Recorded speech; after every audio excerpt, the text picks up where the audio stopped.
Bonjour les amis. Donc ben voilà, c'est l'âge qui veut ça, les lunettes. Donc j'ai beaucoup de choses à vous dire sur cette vidéo. Donc on va parler de l'âme. Qu'est-ce que l'âme? Comment vivre en tant qu'âme sur cette planète pour accélérer notre retour, pour accélérer notre ascension, hein. Donc en fait, si vous voulez, l'âme est un véhicule, tout comme notre personnalité, notre corps physique, triple, c'est-à-dire notre corps physico, émotionnello-mental est notre véhicule pour vivre sur cette planète, sur ce plan d'existence. Ben, l'âme est également un véhicule triple, qui n'est pas très utile de détailler, qui permet de vivre aussi dans les plans supérieurs. Mais ce n'est pas non plus notre véhicule définitif. Notre véhicule définitif est notre présence lumineuse, notre présence ayam, qu'on appelle encore la monade, notre corps de lumière, hein. Donc, pour le retour à la source, c'est-à-dire le retour à ce corps de lumière, à la nature lumineuse que nous sommes, nous devons développer notre conscience ici-bas, dans notre corps physico-éthérique, émotionnel et mental. Donc, ces trois corps donc, qui composent notre personnalité, notre ego, comme on dit, hein. Donc, eh bien, nous devons développer notre conscience dans ces trois corps, c'est-à-dire la conscience dans le corps physique, la conscience dans le corps émotionnel et la conscience dans le corps mental. Ça, c'est pour les plans astral, mental et physique. Ensuite, nous devons développer notre conscience sur les plans de l'âme, hein, qui sont les plans causal, atmique, bouddhique.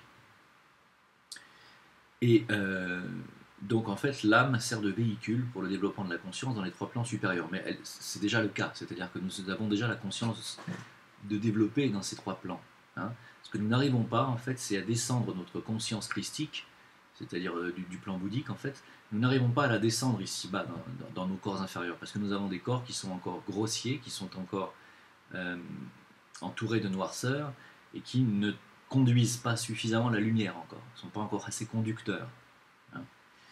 Donc, qu'est-ce que l'âme? L'âme est notre véhicule supérieur qui nous permet de retourner au monde supérieur et de vivre dans les mondes supérieurs lorsque nous quittons ce corps lors de la mort physique. Donc, il faut savoir une chose, c'est que notre âme n'est pas notre corps définitif non plus, hein. Voilà, je l'ai déjà dit, je me répète. Et en fait, notre corps est un corps d'emprunt également, qui est un corps qui a été conçu avec les anges, hein. Et c'est donc pour nous notre ange solaire, c'est notre âme est notre ange solaire. D'accord? Donc votre âme en réalité est votre ange, hein. C'est pour ça lorsque certaines personnes disent je suis en contact avec un ange qui m'envoie des messages, qui m'envoie des images, qui me parle, c'est déjà très probablement votre propre âme qui vous parle. Vous allez me dire mais comment c'est possible? Notre âme elle est dissociée de nous? Alors, elle est dissociée de vous, mais pas complètement, puisque nous sommes en contact avec elle par les fils de vie, les fils d'argent que sont les sutratmas, cette fameuse cordelette d'argent qui est attachée au corps physique dans trois endroits, je vous l'ai déjà dit, dans le cortex cérébral, dans le foie et dans le cœur, hein. Donc, notre âme est en contact avec nous, mais nous ne sommes pas, nous, égaux, hein, moi, le veilleur non silencieux, je ne suis pas mon âme, hein. J'essaye de vivre en tant qu'âme sur cette planète, et j'essaye de faire descendre et d'intégrer dans mon corps physique, éthérique, astral, mental, dans cet ego, j'essaye d'intégrer les valeurs de l'âme, les valeurs de mon âme. Les valeurs de l'âme sont les suivantes: la compassion, l'amour inconditionnel, c'est-à-dire donner sans attendre de recevoir, la générosité, l'empathie, le don de soi, ne jamais rien attendre en retour, ne jamais rien attendre de rien, donner, aimer, ce sont les qualités de l'âme. C'est pour ça que les êtres de lumière, les guides, les prophètes, tout ce que vous voulez, les disciples, les initiés qui sont venus nous guider, toutes les personnes qui parlent avec les qualités de l'âme, c'est-à-dire les qualités que je viens de citer, sont des personnes qui sont en contact étroit avec leur âme. Alors, la question qui me revient souvent, c'est comment peut-on accéder à notre âme? Mais tout simplement en faisant comme si vous étiez une âme vivant sur Terre, dans un corps d'emprunt. Voilà. Agissez en tant qu'âme, pensez en tant qu'âme, ressentez en tant qu'âme, aimez en tant qu'âme, ce qui veut dire en clair, lorsque vous êtes face à une situation, dites-vous en tant qu'âme, que dois-je faire? En tant qu'âme, je n'ai pas de revendication égoïste, je n'ai pas de revendication personnelle, je n'attends rien. Par exemple, mon patron m'a viré, en tant qu'âme, je me dis quoi? Est-ce que c'est un enfoiré? Ou est-ce que je dis, ces portes se ferment, c'est que d'autres meilleurs m'attendent ailleurs, et que force fatalement, ce n'était pas ma voie. Voilà, la réaction de l'âme. Hein. Lorsque vous vous faites plaquer par votre petit ami ou votre mari, ce n'est pas s'attacher et essayer quand même de recoller les morceaux. Non, ça, c'est la peur de l'abandon, la peur d'être seul qui vous pousse à vouloir recoller des morceaux qui sont cassés. L'âme va vous dire, si ce n'était pas ma voie, une autre personne me conviendra mieux. Hein, je suis dans des énergies négatives et néfastes pour moi, de m'acoquiner des gens qui ne sont plus dans mes vibrations et n'ont rien à faire avec moi. Voilà. Ça, ce sont des réactions de l'âme. Vous vous faites agresser, allez-vous réagir en tant qu'ego et allez-vous appliquer la loi du talion, œil pour œil, dent pour dent? Non, l'âme va dire, cette personne est en train d'engendrer un karma violent et négatif pour elle-même. Évidemment, dans l'absolu, il faudrait dire je tends la joue droite parce qu'on m'a frappé sur la gauche. En tant qu'âme, j'essaye de ne pas nuire à la personne qui me nuit davantage que ce qu'elle a occasionné comme dégâts. Hein, c'est-à-dire, vous pouvez vous défendre. Il n'est pas interdit de vous défendre si on vous attaque, mais ne pas vous défendre disproportionnellement. C'est-à-dire, voilà. Par contre, face à une attaque bénigne, face à des mots, l'âme ne répond pas. Hein, face à l'incompréhension et à l'insulte, l'âme ne répond pas. Voilà. Donc quand vous me voyez répondre aux personnes qui viennent se moquer sur ma chaîne YouTube, ben vous pouvez dire que je ne réagis pas en tant qu'âme, parce que je ne devrais pas répondre. Je réponds parce que ça m'agace. Et l'agacement n'est pas une vertu de l'âme. Ouais, non. Donc moi non plus, je ne suis pas une âme à ton pied sur cette planète. Donc, en tant qu'âme, vous devez vous moquer des opinions des autres. Vous devez dépasser les 5 plaies de l'âme. Les 5 plaies de l'âme qui sont, et que nous vivons tous à un moment donné dans nos incarnations successives. Les 5 plaies de l'âme sont le rejet qui mène à une attitude de fuite, hein, le rejet de la famille, le rejet du clan, qui pousse une personne à fuir en permanence, et qui donne aussi lieu à des crises de panique. Hein. L'abandon, deuxième plaie de l'âme, l'abandon, qui rend justement la personne dépendante. La peur d'être abandonné rend dépendant, et la peur de la solitude. Hein. Les gens qui ont la plaie de l'âme de l'abandon sont des gens qui préfèrent rester avec des personnes qui pourtant leur nuisent, plutôt que d'être seuls. Ça, c'est la plaie de l'abandon. Alors l'abandon est une plaie de l'âme qui est très douloureuse à dépasser, pourtant il faut s'en débarrasser. C'est-à-dire la peur de l'abandon, c'est vraiment une peur dont il faut absolument arriver à se débarrasser. Il faut prendre confiance en soi et essayer d'intégrer le fait que nous naissons seuls et nous mourrons seuls. Nous n'avons besoin de personne. Être indépendant fait partie de la condition sine qua non de l'existence de l'âme et de la puissance de l'âme en vous.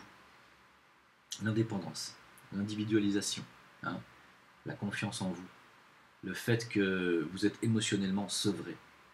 Voilà. C'est très important d'acquérir son autonomie affective, c'est-à-dire de ne pas dépendre, de ne pas devoir dépendre de quelqu'un, de qui que ce soit, ni de sa mère, ni de son père, ni de sa famille, ni de son mari, ni de sa femme, ni de ses enfants, pour vivre. Les autres ne sont pas une raison pour que vous viviez. C'est vous la raison, et personne d'autre. Vous et votre programme de vie. Voilà, donc l'abandon est une plaie de l'âme qui est très douloureuse et très difficile à dépasser, et qui très souvent est en relation avec la deuxième initiation, qui est l'initiation de la maîtrise du corps émotionnel. Hein. Ensuite, nous avons comme plaie de l'âme l'humiliation. Les gens qui ont vécu l'humiliation publique, l'humiliation familiale, l'humiliation.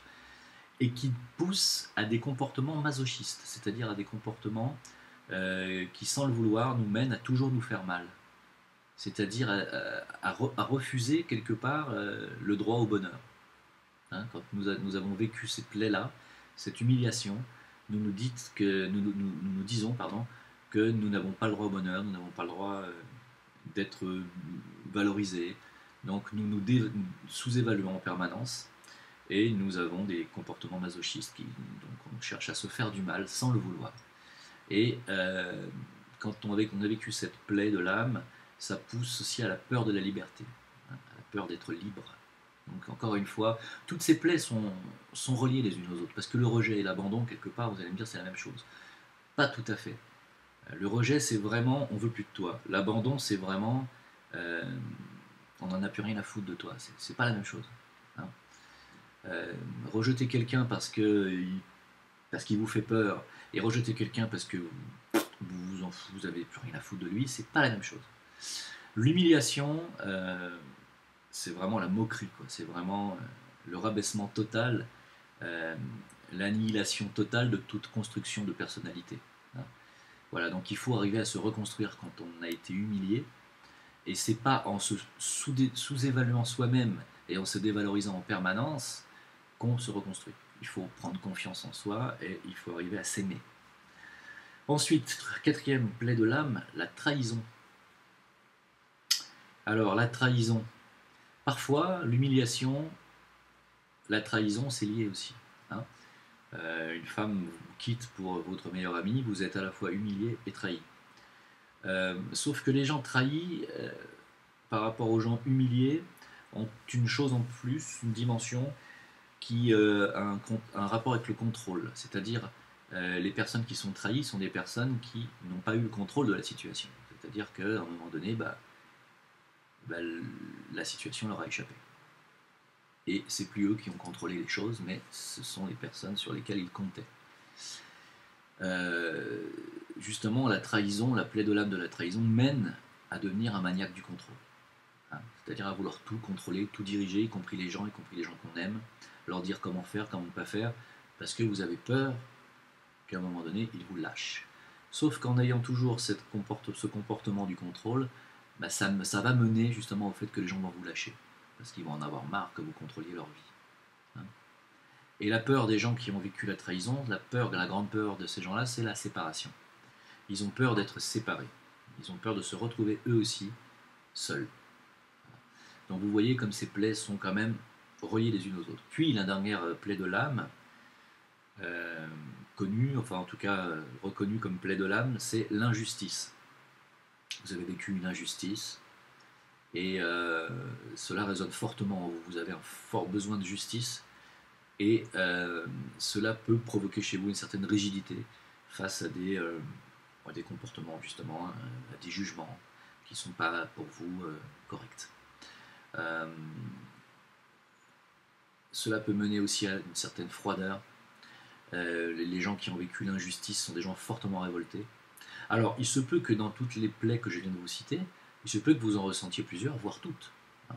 Tout dépend de vos programmes de vie. L'âme se réincarne en conscience qu'elle doit épurer ces karmas négatifs que sont ces plaies de l'âme. Et cela peut prendre forme de diverses expériences physiques.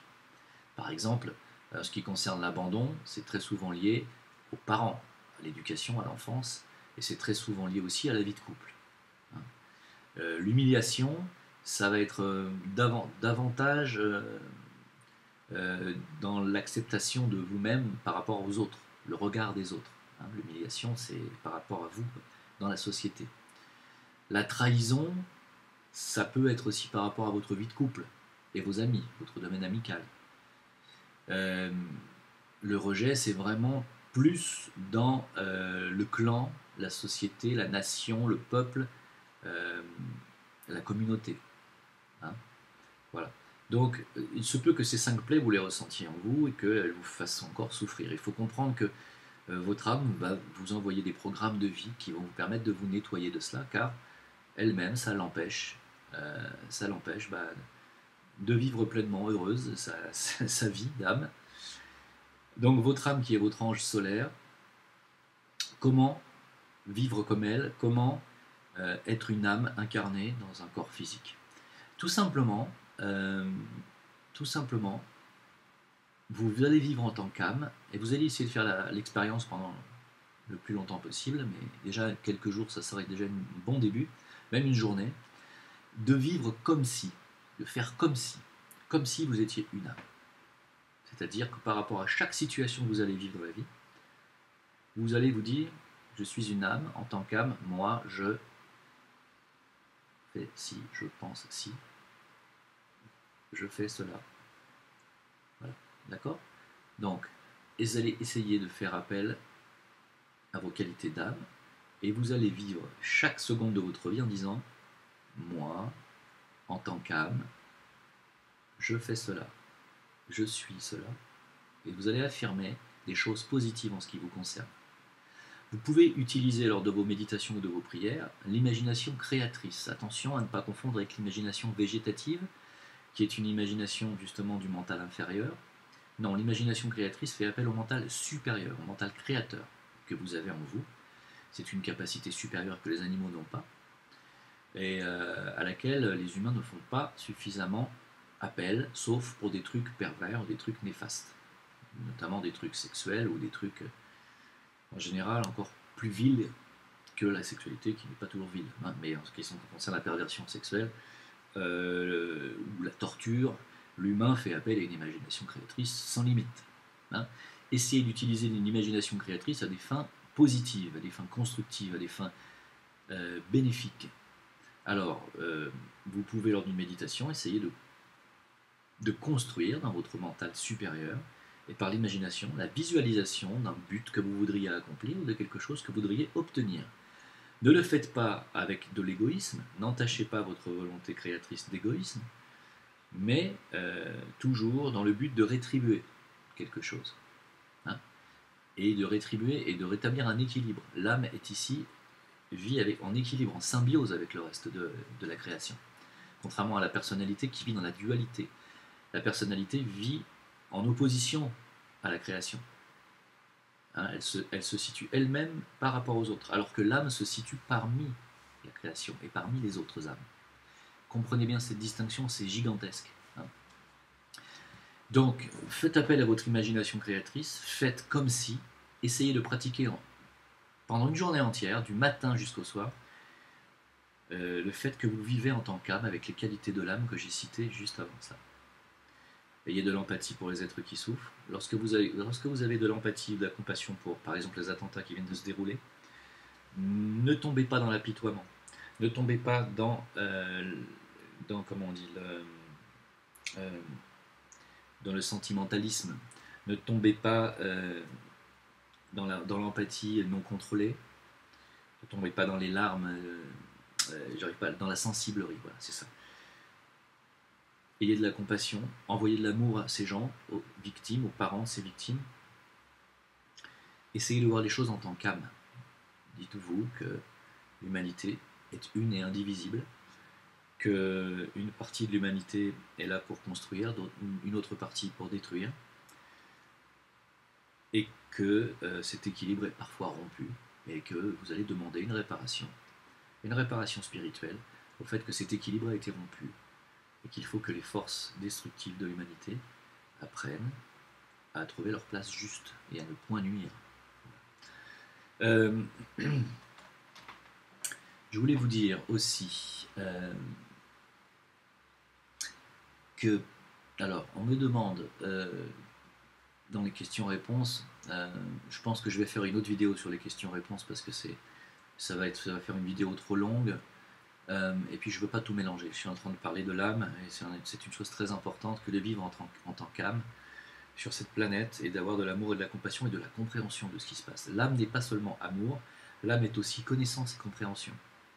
Donc ne pas dénigrer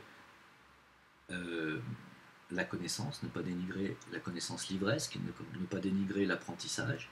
Il est important de savoir où on met les pieds avant d'accepter d'y aller quelque part. Donc, apprenez, cultivez-vous, développez vos connaissances, hein, et ensuite intégrez-les dans votre vécu de tous les jours. essayez d'apporter la lumière de votre âme ici-bas, d'apporter les qualités d'amour du rayon 2, hein, de notre système solaire, qui est un rayon d'intelligence, d'amour intelligent, n'est-ce pas?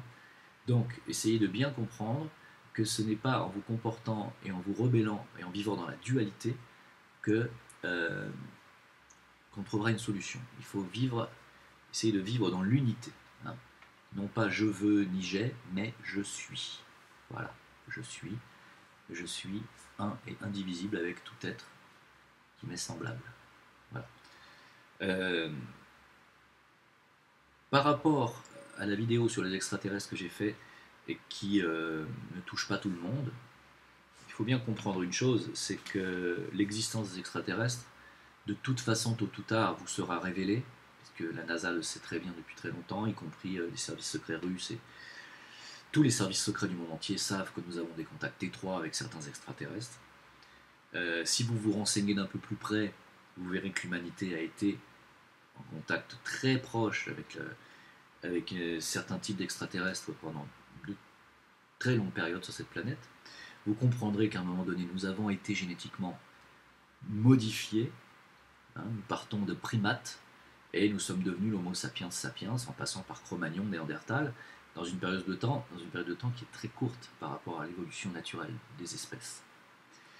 Donc il y a eu ingérence. Il faut savoir que les êtres qui nous ont clonés, qui nous ont génétiquement modifiés, sont une espèce d'extraterrestre qui vit dans la dualité. C'est-à-dire qui a atteint un très grand degré de technologie, mais qui vit dans la dualité. C'est-à-dire ils sont dans un mode de pensée qui leur fait croire qu'ils sont au-dessus du lot et qu'ils n'ont pas besoin de vivre avec les autres. Hein, ils se posent à l'ordre de la création. C'est pourquoi nous-mêmes avons en nous des gènes de dualité et des gènes de séparativité des autres espèces. C'est pour ça que l'humanité, dans son ensemble, se sert du règne végétal, du règne animal, sans leur demander leur avis. Si nous étions dans l'unité, si nous étions des êtres créés par justement des espèces qui sont dans l'unité, nous ne nous servirions pas du règne animal sans lui demander son avis. Nous comprendrions que les animaux sont nos jeunes frères, que les végétaux sont aussi nos jeunes frères, et que les minéraux aussi. Et nous verrions notre évolution en tant que tout unifié, et pas en tant que dualité, et pas en tant qu'espèce supérieure se permettant d'asseoir son hégémonie sur le reste des espèces et des règnes. Vous voyez ? Donc nous sommes des personnes duales parce que nous vivons dans une personnalité qui est dualiste. Hein. D'ailleurs, le duel a fait longtemps partie de la vie militaire et de la vie de l'homme. Nous sommes des dualistes et des dualistes, hein, en tant que personnalité. C'est pour ça qu'il est important de vivre en tant qu'âme, car les âmes sont unies les unes aux autres. Voilà.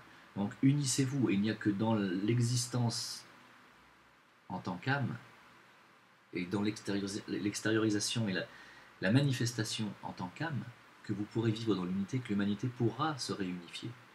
Ce n'est pas dans la personnalité, dans la colère, dans la revanche, dans la guerre, dans la rancune et dans la séparativité qui est en train en ce moment de dominer le monde que l'humanité va se réunifier. Ce n'est pas en divisant les musulmans, car l'islam est divisé, ce n'est pas en divisant la chrétienté, car la chrétienté est divisée, ce n'est pas en divisant le judaïsme, car le judaïsme est divisé, que nous allons pouvoir vivre dans l'unité. Aujourd'hui, il y a deux mondes sur cette planète. Il y a deux planètes en une. Il y a le monde occidental qui vit dans l'opulence, dans le confort, dans la technologie, dans la liposuction, tellement ils ont trop à manger et qu'ils ne savent plus quoi faire de leurs calories ni comment s'en débarrasser. Et nous avons de l'autre, et puis aussi cet Occident qui pollue les eaux, qui fait n'importe quoi avec ses rivières, la mer, la pêche, avec les animaux, voilà. Et de l'autre côté, nous avons les deux plus grands tiers de l'humanité, c'est-à-dire la majorité des humains, qui vit sans confort, sans eau potable, sans eau courante parfois même, souvent, qui n'a pas accès aux soins, qui n'a pas accès à l'éducation, qui sont plutôt dans la malnutrition et la sous-nutrition que dans l'obésité, et qui vivent avec rien. Voilà. Nous sommes sur cette planète, hein, la planète Terre, divisée en deux camps, Et tant que les humains, et surtout l'espèce humaine qui domine, c'est-à-dire en ce moment l'occidental, hein, tant que cette espèce humaine dominante ne comprendra pas que celle qui est dominée, et qui est en tout cas sous-développée, entre guillemets, n'a pas le même niveau ni la même qualité de vie que lui, ou qu'elle, eh bien, il n'y aura pas d'unification sur cette planète et nous aurons des conflits d'idéologie. Euh, L'Occident sera confronté au rejet de ses idéaux par les 2 tiers de l'humanité qui ne comprennent pas comment on peut vivre dans un tel égoïsme. Donc, si vous voulez, il faut bien comprendre une chose, et là j'en viens à la politique actuelle, c'est que ces gens qui traversent en ce moment la Méditerranée pour venir en Europe et qui se noient dans la Méditerranée, qui parfois utilisent toutes leurs économies, laissant dans leur pays famille, foyer, femmes, enfants, pour essayer de trouver une solution. Il ne faut pas oublier que s'ils viennent ici, c'est parce que nous avons détruit leur pays, nous, occidentaux. Hein. Nous avons détruit la Libye, nous avons détruit l'Afrique, nous pillons l'Afrique en permanence depuis maintenant des décennies et voire des siècles. La France fait toujours partie intégrante de ce pillage de l'Afrique. Et il ne faut pas tomber dans la rancune et dans la colère contre les peuplades qui viennent en France et essayer de prendre ce qu'elles peuvent prendre, parce que nous leur avons tout pris. Alors vous allez me dire, mais moi j'ai rien fait. Non, ce sont nos dirigeants. Et tant que nous vivrons dans cette dualité de penser que nous sommes séparés de nos frères africains, nord-africains, Moyen-Orient, toutes ces peuplades pauvres qui viennent se noyer dans notre belle Méditerranée pour essayer d'avoir un peu de soleil, et la métaphore est complète, et bien tant que nous pensons que nous sommes séparés de ces gens qui ne sont pas nous et qui ne méritent pas ce que nous avons, nous n'aurons pas d'unicité sur cette planète, nous n'aurons pas de paix, et nous allons laisser cette élite maléfique, cette élite séparatiste qui est celle qui domine l'Occident aujourd'hui, qui domine le monde, et bien nous allons les laisser gagner. Voilà. Alors, si vous voyez des gens démunis passer devant chez vous pour essayer d'aller rejoindre l'Angleterre, essayez de leur donner de l'eau potable, essayez de faire un geste.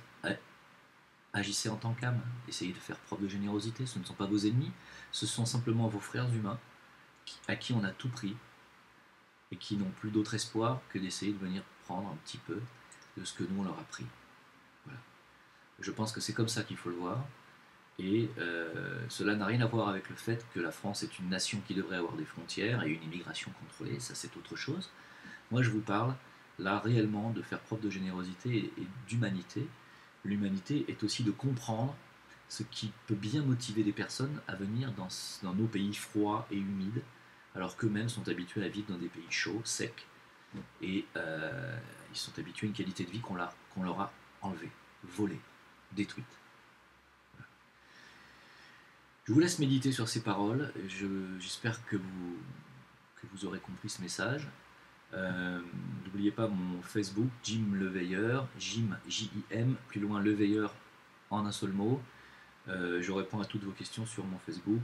Je vous souhaite une bonne continuation à tous et à toutes. En tant qu'âme, nous sommes tous un. À bientôt.